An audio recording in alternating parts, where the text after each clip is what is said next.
save for the tiny southern Maryland town, the same town he plans to raise his children in, the same town he plans on dying in. He is freshly back on the market after breaking things off with his fiancée, or after she broke things off with him. Whatever, semantics. And then there's this, a worldly young woman that had been half everywhere by the time she was 14. She is studying to be a doctor. She is in crushing, crippling debt. She is freshly back on the market after stumbling upon her boyfriend of 10 years kissing another girl in the basement of La Crosse frat house. They meet at a wedding. He gets drunk and introduces her to his parents, right there on the dance floor. 3 days later, he gives her a call because he's obviously aware of the 3-day rule. He is a fiancé, for fuck's sake. He's not a fucking idiot. And so, that very night, the first date goes like this. He picks her up in his truck and she sits on the flowers he left on the passenger side. The restaurant is dimly lit, and the waiter doesn't come over for a tense 30 minutes. When the waiter finally does, she orders a glass of white wine and teases him about getting himself a beer. He tells her he doesn't drink.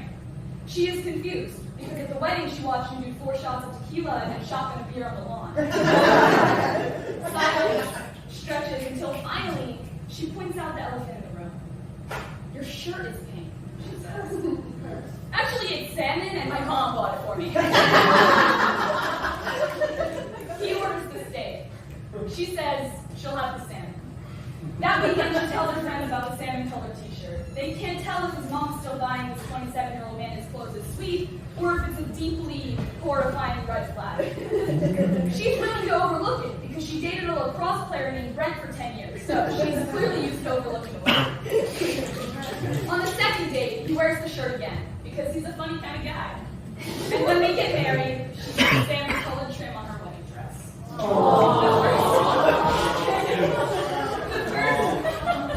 A big farm and 40 acres of land under a salmon-colored sunset. Salmon-colored roses on anniversaries. Salmon-colored walls for their little girls. And 15 years later, when they have 2 kids and a porch nearly big enough to host a family barbecue, 15 years later, it is spring. And the air is finally light enough to be warm.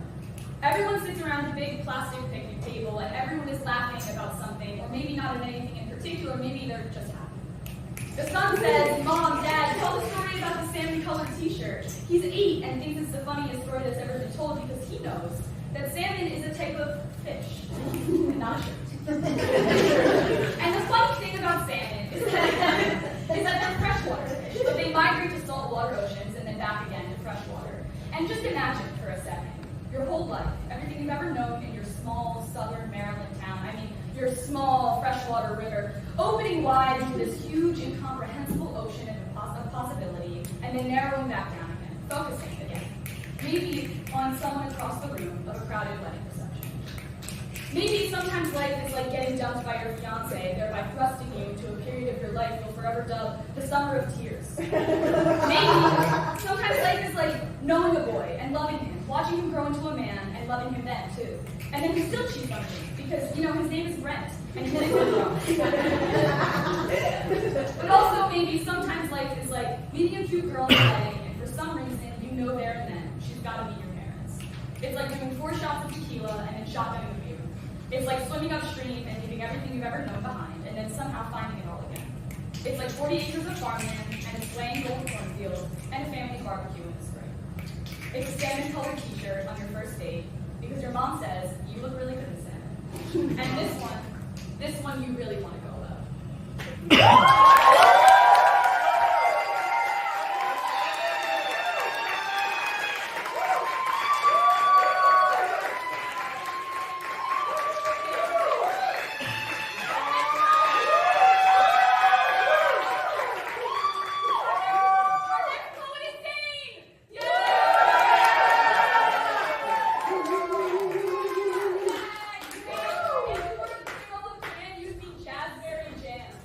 Yeah.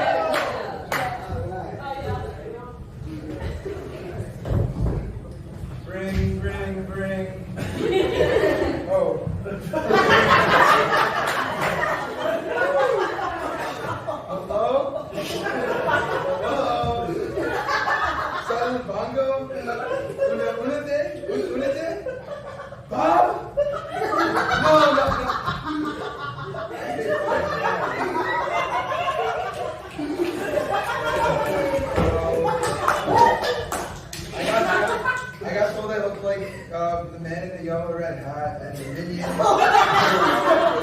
had created my English, but I decided to just stick to what I had written. Yeah. Okay. So.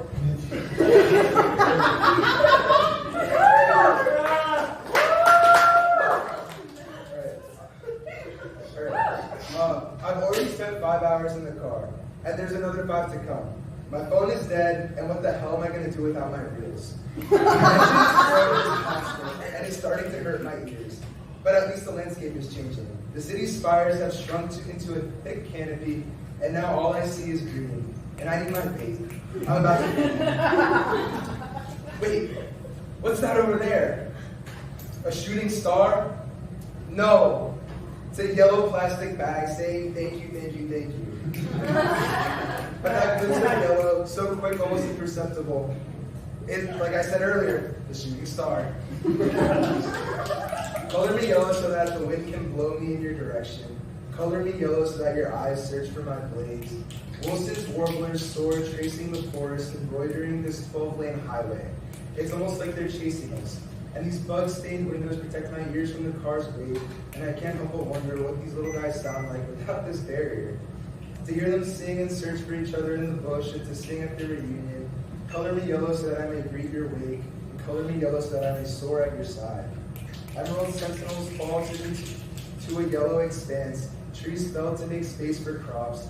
Yellow that once blazed now smolders and glows.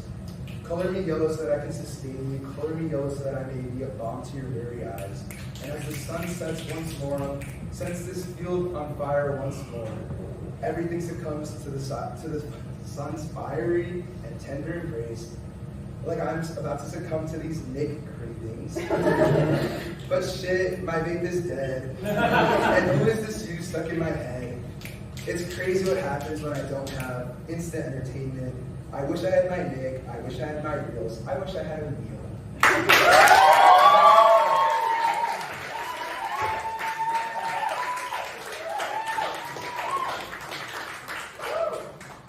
just love an ass print on this chair. Our next poet is Liz!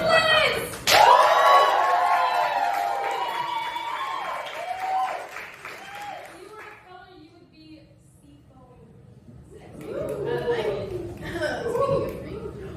Anyway.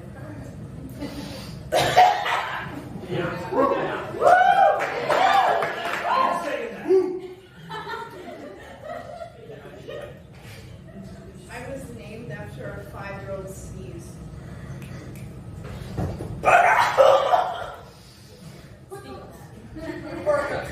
Spelled B-U-G-R. It's French. I'm a certified millennial. Born in 1994, and the product of a 5-year-old's imagination who came to the Crayola factory with his parents and entered a design a crayon contest. I'm happy to exist, but I'm not really sure how he won. I'm sure there were better designs than me. Sorry, allergies. Helen was like raining today. But don't get me wrong. I love my dad. I call him Dad. The kid who made me. He kind of was my dad. I mean, he did raise me. When I stepped out of those dark, waxy chambers into Stephen's palm, his name is Stephen. He showed me the world from his perspective and shoved me up his nose a couple of times.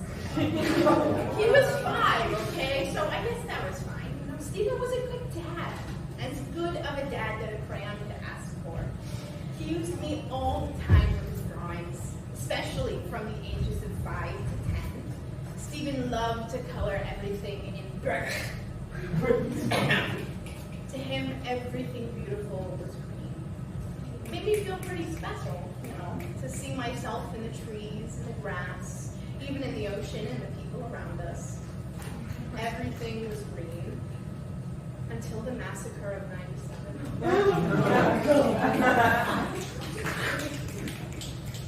Stephen's family got a dog in 1997. rowdy, loud, I can buy those words, slobbery golden retriever that they named Doug. It's a really stupid name for a dog. But one day, Stephen left me at home while he was at school. He usually took me with him, every day. But when he hit second grade, he started taking colored pencils to school a lot instead, which was fine. It was fine. Fine. I didn't mind pulling down the fort and staying at home, But this day, he left me on the ground with his coloring books in his bedroom, some other crayons, the primary colors and whatnot. And Doug strolled in on his big, heavy paws, shedding and just drooling everywhere. I think he was looking for a bone or a place to pee, but then it's hard to talk about. I lost a lot of friends that day. Thanks, guys. One minute I was staring at the green family portrait on Stephen's wall, and the next I was in pieces. Doug was chewing on us, the crayons scattered all over the floor. He ripped pages out of the coloring books, everything just demolished by dog spit. It was horrible. When Stephen came home, well, I've never seen so many tears from him. Crayons are supposed to bring joy to their kids, not slobber and trauma. It broke my heart to see Stephen so upset. His mom helped him tape up some of the crayons who survived, like me. But it just wasn't the same after that. Stephen started playing t-ball and baseball, and he forgot about coloring. I ended up in a box under his bed, covered in dust with a small marker huffing problem. It's okay, I'm in recovery now. That is when I started reading, though. I love books. I never felt lonely when I had a good story next to me. Stephen drew a bunch of his old stories into my box. From Dr. Seuss to the Magic Tree House. He even gave me The Catcher in the Rye in high school. That's when the marker huffing started.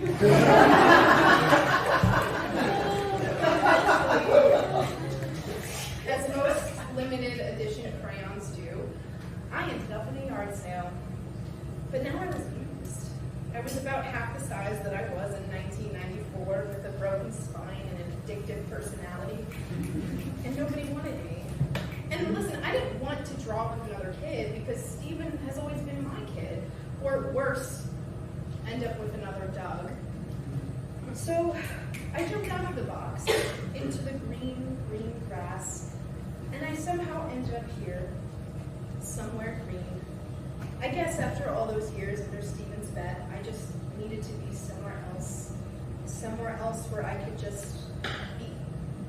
I'll never forget Stephen because, he raised me and gave me my life and my name and whatever. But I'm glad to be on my own now, in the springtime grass, open and exposed, but warm and held, my colors blending into a true belonging. I'm glad to just be. I'm glad to be green.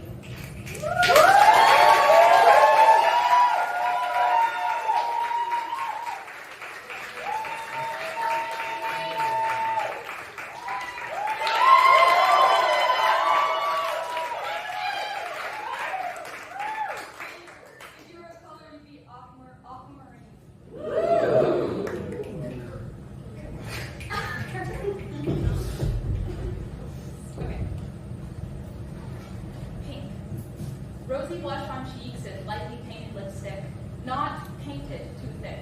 Gloss like the top coat of nail polish, which I wear to seem more effortlessly perfect.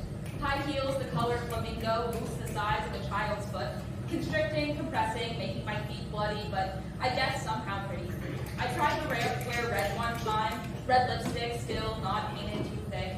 They didn't let me, pulled it off with a tattered rag, wiped away the blood stain from their muddy frame, replaced it with gloss the shade of how am I, almost white, meant to kill the sting of agony of ever-raging, unfulfilled autonomy. They like me in pink, it makes me pretty, but even in pink there's a crushing dichotomy, a choice between the baby and the fire. I wonder if I could ask them what shade they think represents me. All the little girls scream, "Aw, hi, Barbie!" But they don't really get me. They think I'm baby, light pink, bubblegum, easy breezy, cover girl fun, almost nude, Playboy bunny, legally blonde, Halloween costume, childlike like the shade you put on the inside of a gender reveal cake. It's not who I'm supposed to be. I'm hot, I'm fire, deep magenta, riled up, outside of a Playtex tampon box, be read, but not quite there. They're not like me, not raging, not fired. They want me trapped in a box I can't escape, stopped from being me or who I think is me. But who am I without an audience of children, of babies, of ballet shoes not yet stuffed and beaten up? They think me an adult doll, but make me live like I'm the lead actress in a Disney Junior cartoon. Ponytails tied up, hair tight like my lips. No cursing, no chewing, no sleeping with Ken, just light with one. I'm no adult to them. I'm a baby, a little kid cursed in Neverland to never grow up. And you, do you love me the way I am? The way that I am supposed to be? Hot pink, bright fuchsia, dark carnation attitude? Would you still love me if I grew up? If I let my hair out its upright ponytail, took the headband off? If the ballet shoes were broken in and my feet flattened and my flamingo heels had their heels snapped off, and my boots expanded to keep my feet from being bloody, would you love me then? Or would you see me, the enemy, tell the little girls not to be like me, not to be the ever-pretty Neverlander who defied the rightful order and made fools out of every one of them, who broke her curse, who made it out, who finally grew up? You wouldn't. You'd say, gosh, Barbie was so great back in the day, before the damn liberals got her, and before marriage, and Merlot instead of light pink rosé, and before she was a godless, forgotten daughter of a bitch, before she was wrinkled and was cookie so hot, and long before her heels were on the ground. I'll stop floating, and you'll stop caring, and you'll fund glamorous lives for rat stalls instead, because you don't care that I'm me, just that I'm pretty and baby, that I'm there for you to play with when you have a hard day at school. So you have something to look forward to when a boy pulls your hair and the teacher says, he's just teasing you. You'll look at me and you'll dream of my house and my pen, and you'll think of all the men that someday will text you, but not in a timely manner, because God forbid a man actually respect you. And you will hate me when you learn that Barbies don't hold babies, they hold baby dolls, that your body will change when you bring life into the world, and when you turn 13 and 20 and 28, because being a woman is nothing about change.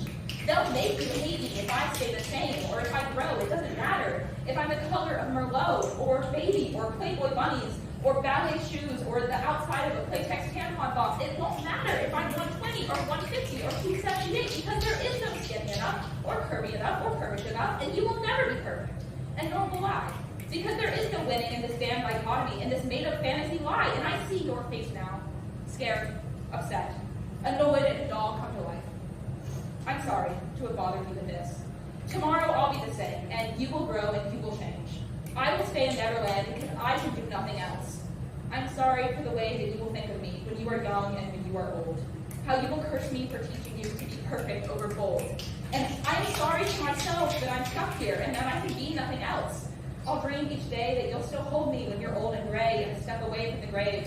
I hope you'll hold me then. But I won't blame you if you won't, if you can't love me how I am supposed to be.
Schmeedy was a TA for the Gabelli School of Schmiskus.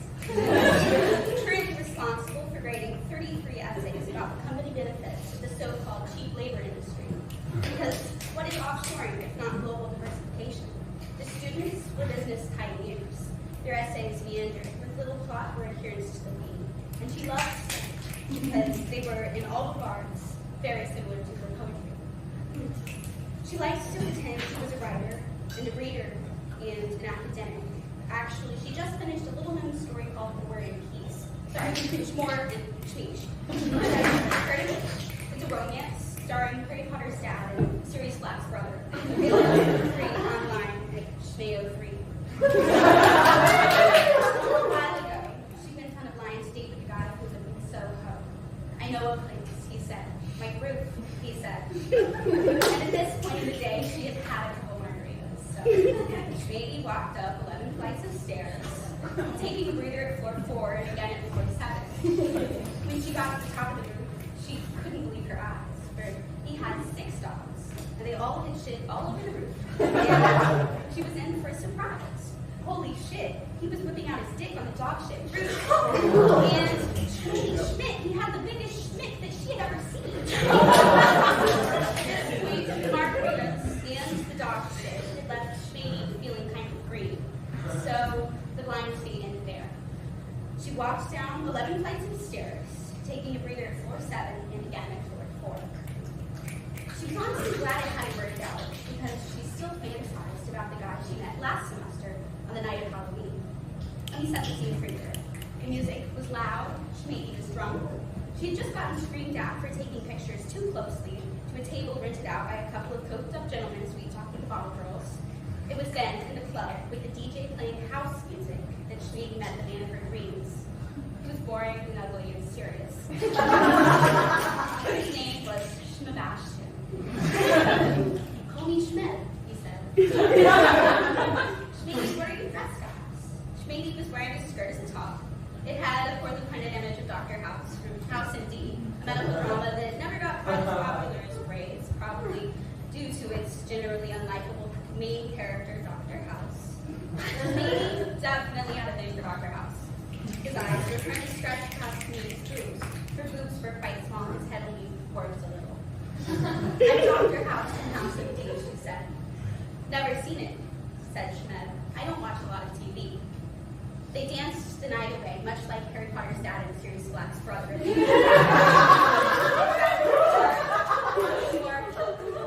sheesh. Then Schmed leaned in close. I love House, he said. She thought he was making a joke about the doctor's face currently squished against his chest. Oh yeah, and you watch a lot of TV, she said. She was making a joke too. Her bit was parallel to his. She bet he was wishing his bits were perpendicular to hers right then.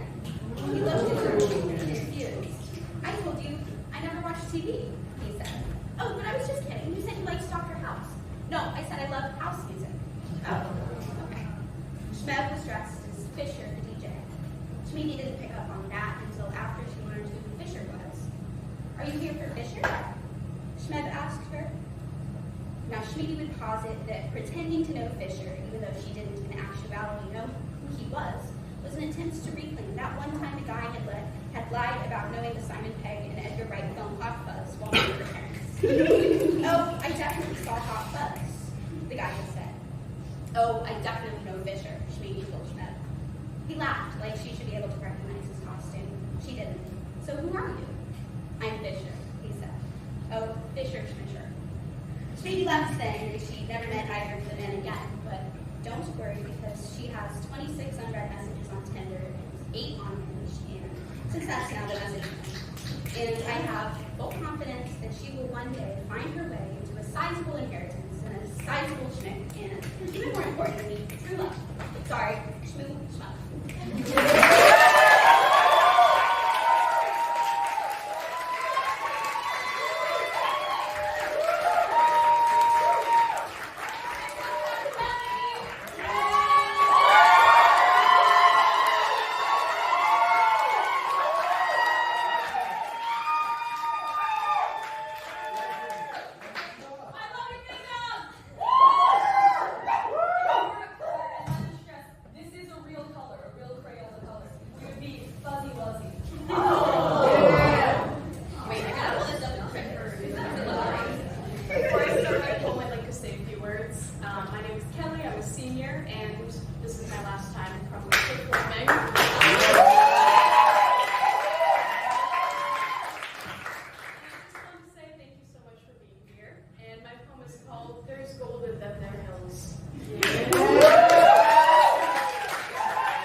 plague in my lungs sent me running here in search of the prophet of fools buried under a lonely mountain. There's enough ore to make you live forever, they say, but I'm not a true believer. Sure, there is money to be made. I can take this suffering and make it useful. I fear the noose of the hangman almost as much as the weak fear his sight. Either way, the rich man and the poor one end up in the same place, 6 feet under with a wooden cross. There's another fever out here that curls in people's chests and demands to be let out, high over the mountains where the sun sets. Gold fever, the rush, a sickness of the mind that drives men mad just by believing in it. Sparkling like gems, solidified rays of heaven, of hope, of a savior, proof of life, proof of God, proof we haven't been forsaken yet. Like the prayer of a child who doesn't understand, enough to make a man content with what he's got weak, pure greed. The sparkle of something more, hope for a better life, if I can find enough within me just to keep going. Sometimes, when the wind blows, the pines sing to the camp about destiny. An ancient claim to the land that must be taken by force, and like fools they believe it, and rush into the gaping maw of the wilds that doesn't know them and doesn't love them, and doesn't care if they find what they're looking for. And sometimes when I look into the campfire, I see things that fly into the night, pure sparks of golden light that disappear forever and fall away like the years. They promise me everything I could ever ask for, but I'm not a true believer. Sometimes I hear my mother call my name from 100 miles away, begging me to come home. And I don't know how to tell her that I can't come back in any way else but a box. I'm too proud and I'm too scared to go anywhere else. The crew is dug for 40 days and 40 nights, and there is only inky black rock, gray sediment, a burning hot sky, red badlands, and no hope. This wasteland is vast and dark and scary, full of places that I can't hide. I can't hide from myself, I can't hide from God, and I can't hide from you. Here in the West, I start again and again and again, and if I can last long enough just to see it, the glimmering life force that gives so many people something to live for, yellow like fresh butter from the farm, but metallic like copper, the taste of blood in greedy mouths. But this is no mere ghost story. At least, for now, I am alive. I think I've seen this color before. Once when I was young, on my mother's wedding ring, or on the year of a sailor, but that is a distant past. And poor men, like me, don't get to see the stars, nor are we forgiven. Here in the West, I start again. And it comes to me that I don't know what I'm looking for, and I don't know what's going to happen to me, and it's scary. And I think the canary is the closest thing to the color gold here I've seen, and it only sings when it isn't in danger. All of the prairie felt quiet when we rolled into town, as if to say that we are the sickness, we are the plague. We have come to extract something and leave nothing in its place. And after we hurl through this town like a twister, there will be nothing left, if there was anything here in the first place. But I didn't come here alone. There is another boy younger than I am, and he looks just like me. He hasn't eaten in 3 weeks.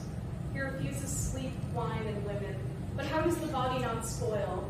It is the idea of gold that keeps him going, a fool's folly hope that keeps him alive. Maybe the sickness can't get to you if you don't believe in it. Maybe there was something here once, but it's long gone now, and we don't even know what to look for. We'll dig forever, hunger sustained by greed and fever, and I am the only skeptic among true believers. Here in the West, I start again, and I can make something useful of this suffering with the promise of a glittering end of gold, but I am not a true believer.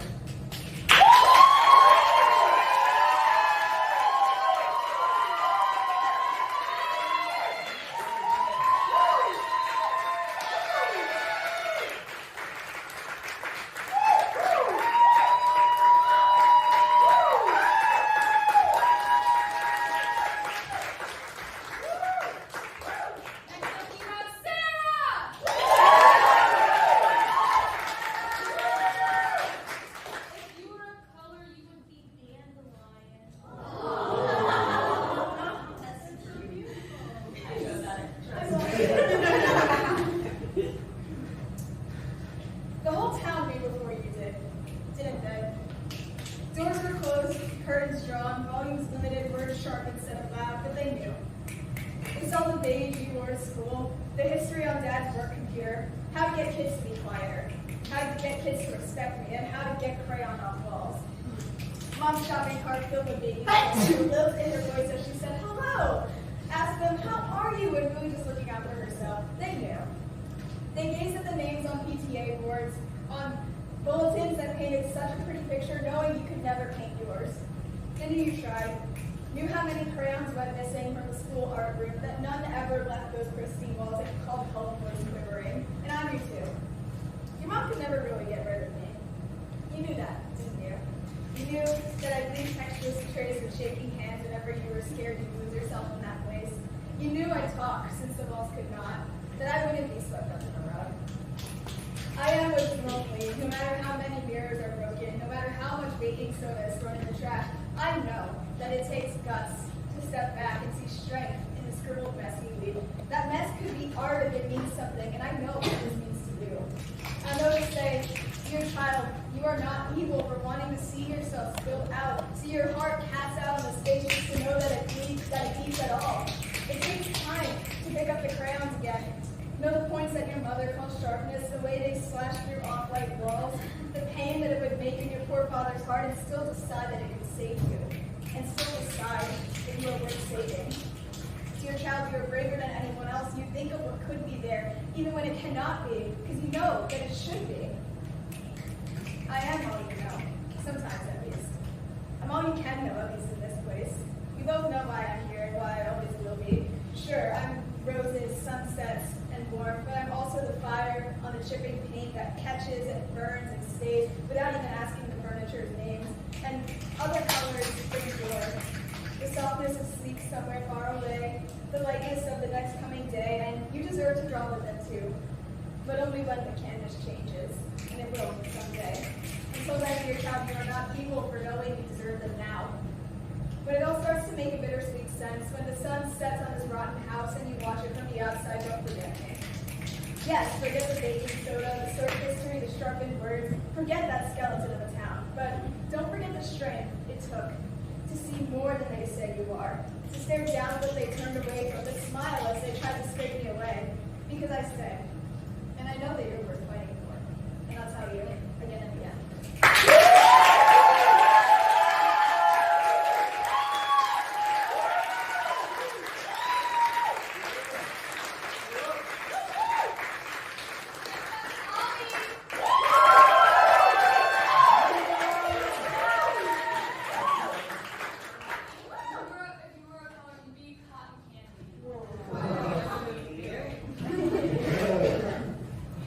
The events, characters, and scenes depicted in this poem are completely fictitious. Any resemblance to actual persons, living or dead, is purely coincidental. In September, Shmenty 2, Shmavi met Shmi. And the rest was kind of Shmistery. If you met her from the start, you know how much Shmavi needs Shmi. What is a blonde hot girl without purple shampoo? What is an MTA worker without a girl suffering from the hands of a generationally wealthy man with a foot fetish? Without her psychological reawakening? And what is a ditzy Indian girl without the gay Harvey Specter? What is a Nepo baby without their Nepo friends? Are they even Nepo? Kind of, we were a team. Them were a team, like blonde and purple and purple and blonde. Some people, Schmeeble, might say codependency. And then Schmee went and pulled a Schmel Schmutz to go to Schmarvard Schma, which was fine. Like, it wasn't like Schmavi like expected, like Schmee like to like stay like would like him like forever. Like, right? Because that would be crazy. And where Shmavi had seen these types of things before in high school, Shmavi promised he would never attach onto something the way brunettes, who had been childhood blonde, would spend all of their upper middle class familial income on purple shampoo. Shmavi saw purple for what it was, toxic. Schmoxic. So, when Shmavi went blonde, it was going to come and go. A phase, beginning and end. But it all happened so fast, and looking back, Shmavi never took the moment and savored it, because one second you're bitching about an authoritarian regime in a debate club, and next you're celebrating Father's Day with them. And even though it's been 2 years, you look in the mirror and think about the first time the bleach touched your hair, the first time that developer took you to a level 10. There are other colors in the color wheel. That's Schmobby's hairdresser. She can't even look at him anymore. Schmobby comes in for his monthly touch-up and buys another bottle of purple shampoo. It's hard. Blonde is such an important part of Schmobby's identity now. Wake up, meet Schmady at Dunkin'. Sometimes Schmobby goes to Dunkin' without Schmady, and they say, "Where's your friend?" They say, "Can I get a $6 meal deal, please?" Woo! And it was the same story at Superbest and at White Castle and at Extraditas. In came Schmobby, followed by Schmady, then came Schmady, followed by Schmobby, Schmady, Schmobby, Schmady, Schmobby. It was part of the Schmobby iconography. Listen, do you hear that screechy, high-pitched noise? Close your eyes. Can you picture it? A boy whose walk is the love child between a mall strut and a discombobulated seal on land. Pushing back and forth, crying and coming out in clumps. It's hard to let go. Sometimes Schmobby wishes he wasn't such a rememberer, that he could do that thing in the eternal sunshine of the spotless mind and could forget about life without blonde hair. Yes, it would be hard. The bench in front of Cozy's wouldn't be the bench where Schmobby and Schmady spent the entire night shit-talking Schmactive for it would just be the bench in front of Cozy's. And Burning Beats wouldn't be where they figured out Schmady's taxes. And the Philpott House wouldn't be where they pretended to be trolls and prevented people from using the bathroom without Maybe this isn't about blonde hair, but that's too hard of a thought for blonde Schmobby, so... Hey, do you want to get Dunkin' in?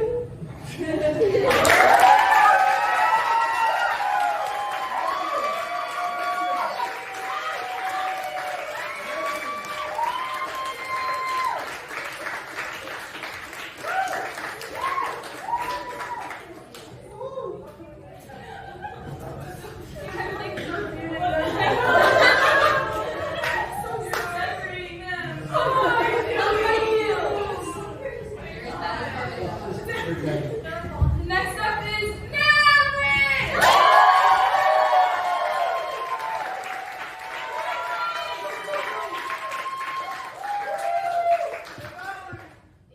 If you were a color, you would be Mango Tango. Claire shows all the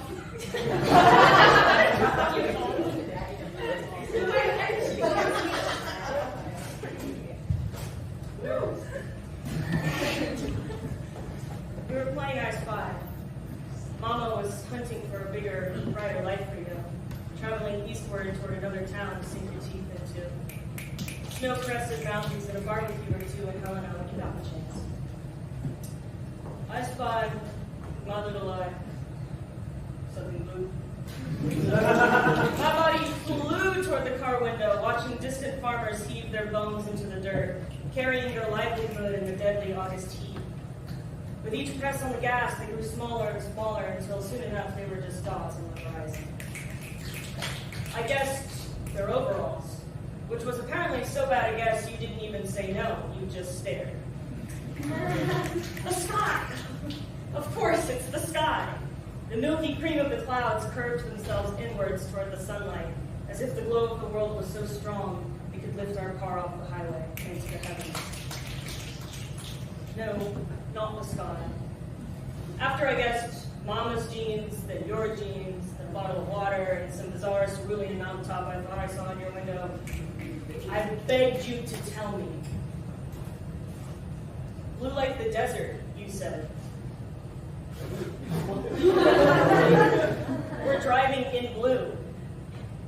I could have punched you right now. You deal in manners unbecoming of my soul. Treacherous paths to reason. Do you remember that your favorite color used to be orange? You would hug Mama real tight and yell that, like the lapping ocean tides against the shores, orange is better because nothing rhymes with it. You saw the setting sun and thought it was perfect. I thought it meant another day had passed. I deal with manners unbecoming of you. Where the brother struggles to make his way through the world, the little sister thrives on making sure it is harder than it needs to be. On the minimal escapes our family could afford, I would try my best to scratch my way to every window seat imaginable. But you are 4 years older and stronger. And I would sit there in the middle seat, pouting and wishing for a more gentlemanly brother in my next life. Before Mom would come home most days, we'd argue, fight even. Kicks on the back and giant monologues about how Wii remotes are for big kid stuff. And little girls like you can't handle PlayStation.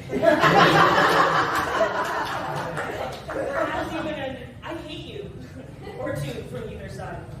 Mostly yours. But when Mama finally came home and assuaged the damages and took us into her arms, you would grasp my arm and squeeze it. I knew in that breath of a moment, you didn't mean what you said. I thought you looked at the world and saw what it wasn't. You would say you look at the world and see what it needs. And over time and distance, while the fields turned cold and dead and back to life once more, while the valleys grew and shrank and the mountains froze and then melted away entirely, I stopped seeing you as you are. You were the coldest tundra, the most real thing I couldn't figure out. But when I find myself in a place beyond the trees, flying high eastward toward my own bigger, brighter life, I always take the window seat. And I tell everyone it's for me, that I like resting my chin on the plastic of the window's edge, that I still have hope my head will grow to fit perfectly in the gap so I can sleep, even though I am 19 and if my head grew any larger I would have to walk on my hands.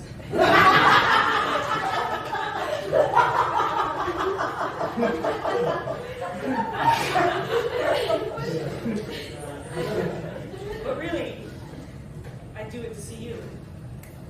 If I squint hard enough, then maybe one day in the cornfields and farmland of pink eastern Washington, I'll spot the dots again. The farmers will return in clothes that should have been the answer. The cascades will shimmer beside me, their blushing peaks turn baby blue. And in that image, I'll see a little girl on a little drive with her older little brother, who dreams in wide orange oceans and impossible lectures. I pray she learns how to read them. That when Mom is done hugging him goodbye and he quickly runs towards his new dorm and his new friends and his new life, she knows not to linger in the pain. That though she feels she does not care, she remembers one very crucial thing. When he saw the desert, he thought of what it needed most: salvation, oasis, promise. So I hope that when that little girl heads back west and stares up at the stars all alone, she takes a moment to spy the blue he found in the valley, just waiting for the day she hears him whisper, "You got it."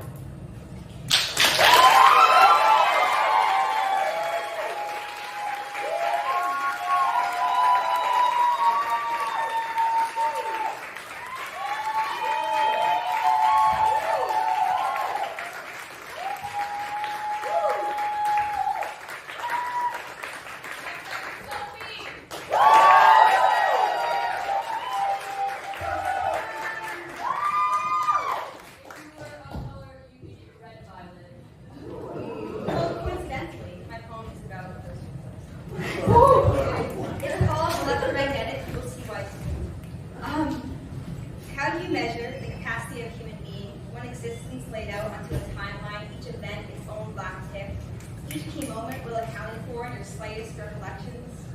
Underdog victories told at dinner parties, diary entries over in the corners of an attic, random flashes of memory when you hear an old song on a too long drive, snippets of your life you'll sliver out to tell your children, flashbacks of stupid things you did that still keep you up at night. How do you measure the capacity of a human being? Something so notoriously unscientific, shrieking shards of fractured moments, so high in frequency yet so silent. How do you determine your trajectory through the most carefully drawn out estimates, precisely pinpoint each intersection, diagram every collision, and scrupulously analyze where you've been, are, or going? Can you actually do it? Because really when it comes down to it, how do you measure the capacity of a human being? How do you accurately approximate a life? Through sounds, sights, light. Calculate its wavelengths, energy, frequencies, rainbows of moments bent through prisms, ultraviolets and infrareds, and electromagnetic spectrum of everything you ever did. Radio waves, the longest wavelengths, encapsulating your most pivotal moments, the most massive farewells and celebrations. Firsts, vests, graduations, Ellis's, breakups, marriages, so big they don't fit in the lens, so big the human eye can't see them. Those things you won't ever forget. Microwaves, accumulated radiation, not the life-changing but still important, slowly seep into your senses, infrared before visible, followed by ultraviolet. There's your X-rays, the gamma rays, the smallest of stories you can hardly even remember. Peaks and troughs so close together, blurred within the monotony of daily routine, of scraping your knee, unwrapping a chocolate bar, setting your alarms each morning before blending out your makeup. How do you measure the capacity of a human being? In curl arithmetics or gentle murmurings? Is it possible to make it abstract, analytical, or would it take light years to compute and encapsulate that sheer nostalgia? Bend the truth until it's visible? Predict its impact from its frequency, anywhere from 20 to 2,000 hertz, or else the world will never hear it.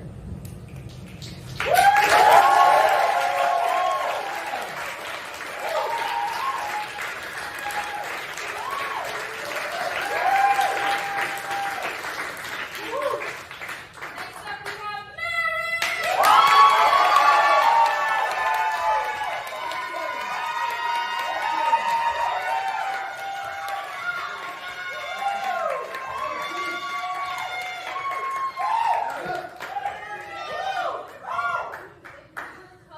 Your name would be outer space.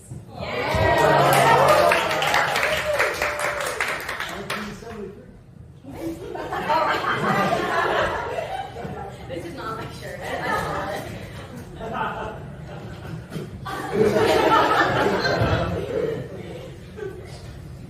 In 2006, Crayola released an 8-color special edition set called Colors of Eco-Imagination.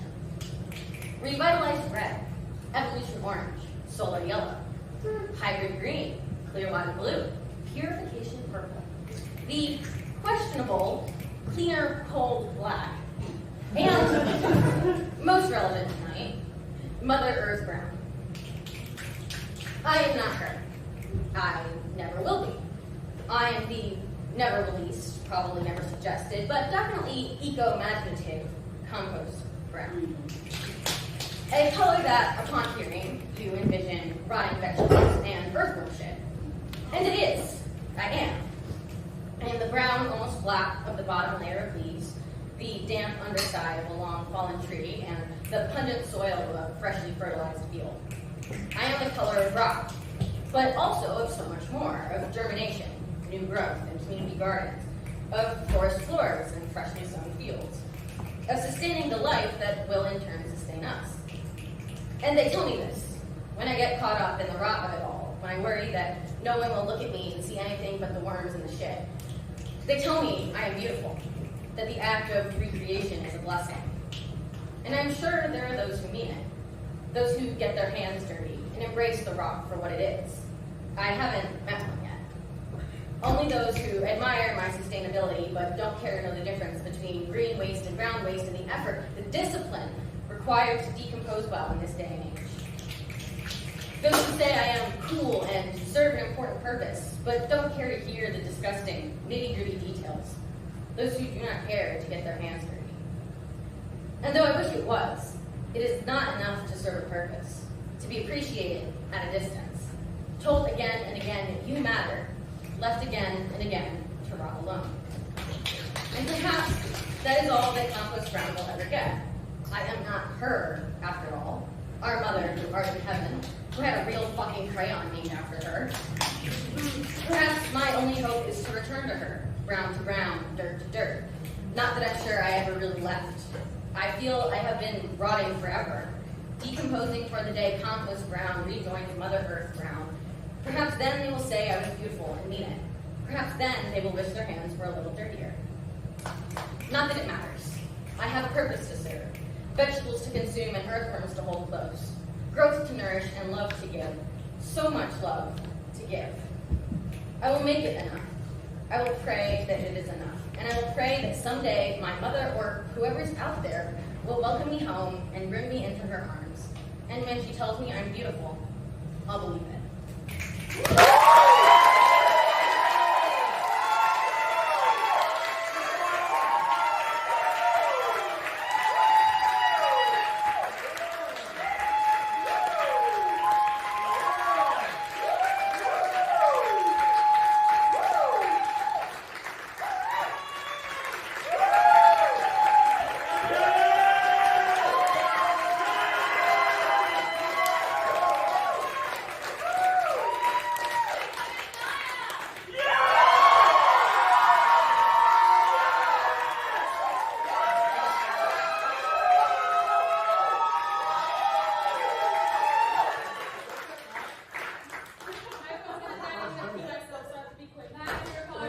love glow. Thank you. Yeah. Can you go on Google Docs? I don't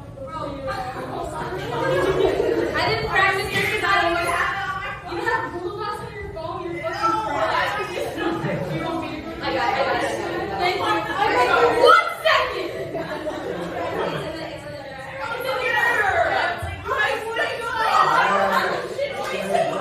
We're fucking good. Guys, it's so hot here. Thank you for staying. I'm so sorry.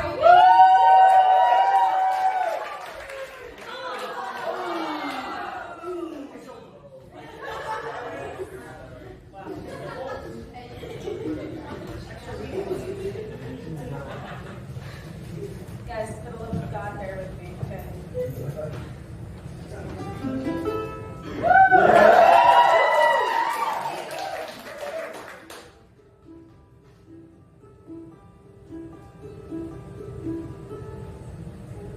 This type of love has always been slow.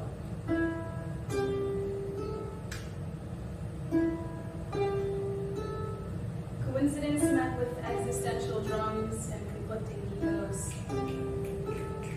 It grows but becomes still loves yet after. You remember that the closest you ever felt to someone else has always been through laughter. Laughing with a friend, or a friend of a friend, or a happy stranger. People you only glimpse once in a blue moon. Sharing classes, sharing meals, jokes, projects, and teachers. A germination permeating all cautions linked to doom. You are present. I am present. We are present. We are creatures. You've never met a monster that you couldn't love. I've never been more human than when I'm in love. And I'm human, and I'm brown, often bathed in shades of light. I water, start to shudder, encroach like sun towards your delight. Speculate, analyzing, fantasizing of our flight. There's proof of moving, proof of lasting. Labor hands wouldn't know otherwise. I love you. Please don't leave me. I don't want us to die. Instead, let's sit, flower, shiver, and fall in love despite the time.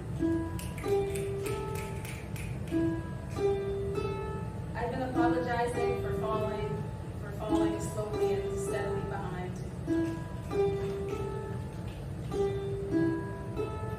For walking up the stairs, into the elevator, feeling busy, being kind. For eating too loudly, breathing too hard, and for laughing past my prime.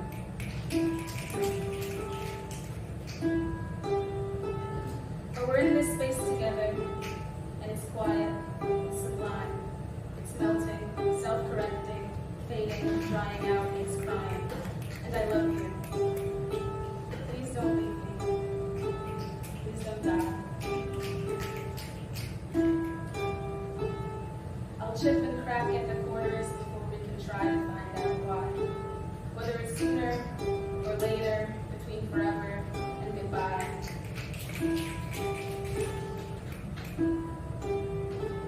Life has always been cream. The alternatives are lies.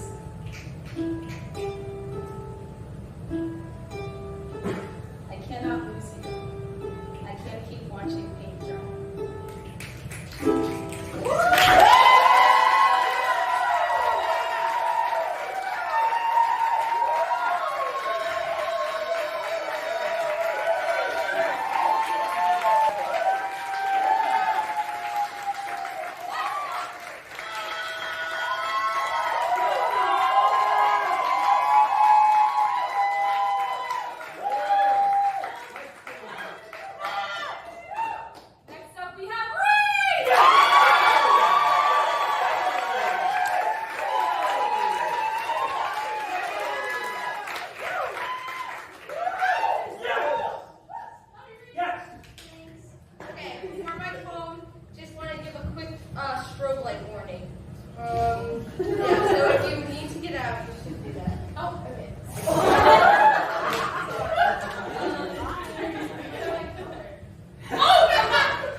wondered what you meant when you said my smile was the perfect shade of orange, and in dreams I tell you that your hearts beat beautifully violet, and that I face these gray days like an animal alone and on my unknown.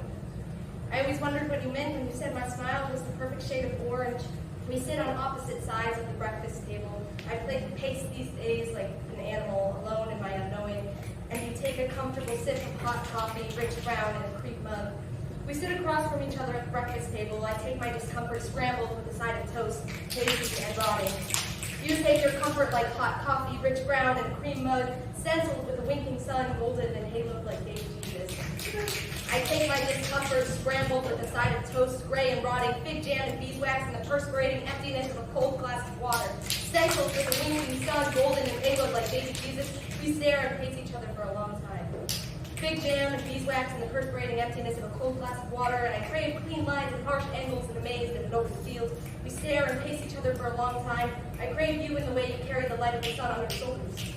I crave clean lines and harsh angles and amazed in an open field. I want to ask you what it means to see the world in picture clarity. I crave you in the way you carry the light of the sun on your shoulders. You cast beauty on everything perceived, and I leach color out to build a set of stony armor. I want to ask you what it means to see the world in picture clarity. I am trapped by my fear of the dark. You cast beauty on everything perceived, and I leach the color out to defend myself. We are the horsemen of the apocalypse. I am trapped in my fear of the dark, and you turn out the light despite my anger.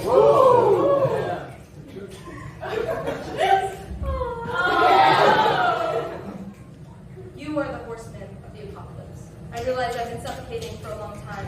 You turn out the light despite my anguish, and in the dark I can see the color so much brighter. I realize I have been suffocating for a long time, but in the darkness I see swirls of red between your fingertips. Oh, how pink water splashes, how rays of gray are chased by yellow and gold and burgundy and brown, how the ocean ripples with premonition, how the coffee spills glowing steam, how your heart beats with purple precision, cacophonous. In the dark, I can see color so much brighter. It's supernatural how you speak to me in the shaking of your hands. I see your swirls of red between your fingertips. I want to take you in my arms and hold the sun on my shoulders. It's supernatural how you speak to me in the shaking of your hands. I want to understand you. I want to see the world in picture clarity. I want to take you in my arms and hold you like the sun on my shoulders. I want you to hold me in this nightmare and wake me from this unknowing. I want to understand you. I want to see the world in picture clarity. In dreams, I tell you that your heart beats beautifully violent.